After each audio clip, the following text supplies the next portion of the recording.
नमस्कार दोस्तों, आज हम आपके लिए लेकर आए हैं निष्ठा FLN मॉड्यूल 8 सीखने का आकलन की प्रश्नोत्तरी का हल। पहला क्वेश्चन है, परिभाषा से 360 रिपोर्ट है।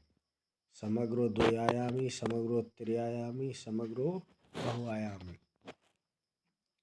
कौन सा पोर्टफोलियो का हिस्सा नहीं है? तो इसका सही आंसर है कक्षा में उत्तर देना। बच्चे विविध पृष्ठभूमियों से आते और विविध प्रकार के अवलोकन एक वास्तविक विस्तृत आंकड़ा प्रदान करने के लिए जिस प्रकार शिक्षक कर सकता है।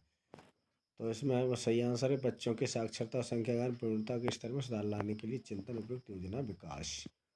आकलन नियोजित, व्यवस्थित और संरचित होता है और रिक्त स्थान का अभिन्न अंग होता है। पाठचर्या कार्यक्रम सही आंसर है। बाल केंद्रित समय पर किया गया आकलन बच्चों को स्कूल के लिए तैयार होने में मदद करेगा। उन्हें स्वस्थ, संज्ञानात्मक और भावनात्मक रूप से सक्षम व्यक्ति के रूप में विकसित करने के लिए। नेक्स्ट, जारी आकलन सूचना रिक्त स्थान के लिए आवश्यक है। विकासात्मक उपयुक्त FLN कार्यक्रम के नियोजन एवं कार्यान्वयन के लिए हम बुनियादी अवस्था में बच्चों को FLN सीखने के लिए निम्न द्वारा प्रोत्साहित करते हैं। तो इसका सही आंसर है खेल आधारित गतिविधि आधारित ठोस अनुभवों और खिलौनों के खेल। FLN में आकलन का उद्देश्य है बुनियादी अवस्था पर काम करने वाले शिक्षकों को बच्चों को साक्षरता, संख्या ज्ञान के लिए सीखने के स्तर के बारे में ठोस सूचना प्रदान करना। नेक्स्ट, बच्चे विविध पृष्ठभूमियों से आते हैं और विविध प्रकार के अवलोकन एक वास्तविक स्थित आंकड़ा प्रदान करने की जिस पर शिक्षक कर सकता है। बच्चों के साक्षरता, संख्या ज्ञान प्रवीणता स्तर में सुधार लाने के लिए चिंतन उपयुक्त योजना का विकास। निम्नलिखित में से कौन सी FLN गतिविधि नहीं है? पेंसिल को निर्दिष्ट डिब्बे में रखना। नेक्स्ट, 360 डिग्री रिपोर्ट कार्ड में शामिल होगा। तो इसका सही आंसर है एक बच्चे के व्यक्तित्व के सभी पहलू। पढ़ने का बहाना करने के लिए एक गतिविधि है बुनियादी साक्षरता। निम्नलिखित में से कौन सा रूब्रिक को आकलन के साधन के रूप में प्रयोग करने के लिए सही नहीं है? इसका सही आंसर है एक शिक्षक के लिए बच्चे को उत्तीर्ण या अनुत्तीर्ण करने के अवसर। नेक्स्ट है, खिलौने वाले टेलीफोन और बोलती पुस्तकें तकनीकी सहायता प्राप्त खिलौने हैं जो काफ़ी हद तक रिक्त स्थान को बढ़ावा देते हैं। इसका सही आंसर है भाषा और संप्रेषण कौशलों। पहेलियों पर काम करना और उन्हें सुलझाना बुनियादी संख्या ज्ञान की गतिविधि है, किंतु यह भी संकेत करती है। तो इसका सही आंसर है सूक्ष्म गत्यात्मक योग्यताएं। गणित या हस्तकौशल क्षेत्र में नहीं होता है। तो इसका सही आंसर है पेंट और ब्रश।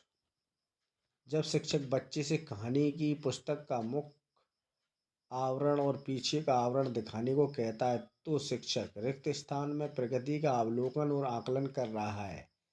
तो इसका सही आंसर है बुनियादी साक्षरता। शिक्षक को सकारात्मक होना चाहिए रिक्त स्थान के लिए है। इसका सही आंसर है प्रत्येक बच्चे के सीखने के लिए। खिलौनों और शैक्षणिक सामग्री खेल सामग्री को विकासात्मक रूप से उपयुक्त, सांस्कृतिक रूप से उचित और रिक्त स्थान होना चाहिए। तो सभी बच्चों की रुचियों से जुड़ा और पूर्व ज्ञान से सुयोजित। जब एक बच्चा खिलौनों को एक पंक्ति में सबसे बड़े से छोटे की ओर रख रहा है तो शिक्षक वास्तव में बच्चे की रिक्त स्थान प्रगति का अवलोकन कर रहा है।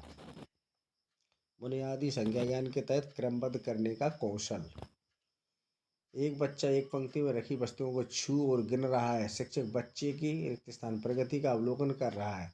बुनियादी संख्या ज्ञान। बुनियादी साक्षरता और संख्या ज्ञान प्रशिक्षण में शामिल होना चाहिए। शिक्षकों को आदर्श साक्षर गणितीय व्यवहार की आवश्यकता होती है।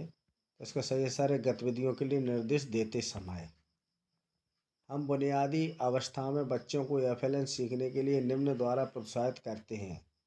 खेल आधारित गतिविधि आधारित ठोस अनुभवों और खिलौनों के खेल। शिक्षक को द्वितीय भाषा पर बल नहीं देना चाहिए। तो क्या सही आंसर है यदि बच्चा सहज नहीं है तो।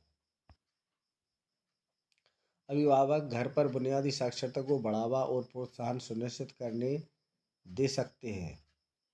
आयु उपयुक्त श्रेणीबद्ध कहानी, पुस्तकें, खिलौने और हस्तकौशल वस्तुएं। ये आपका 20 में 20 आंसर पूरे हो गए। अब आप सबमिट कर सकते हैं। यदि आप चैनल पर नए हैं तो चैनल को सब्सक्राइब करें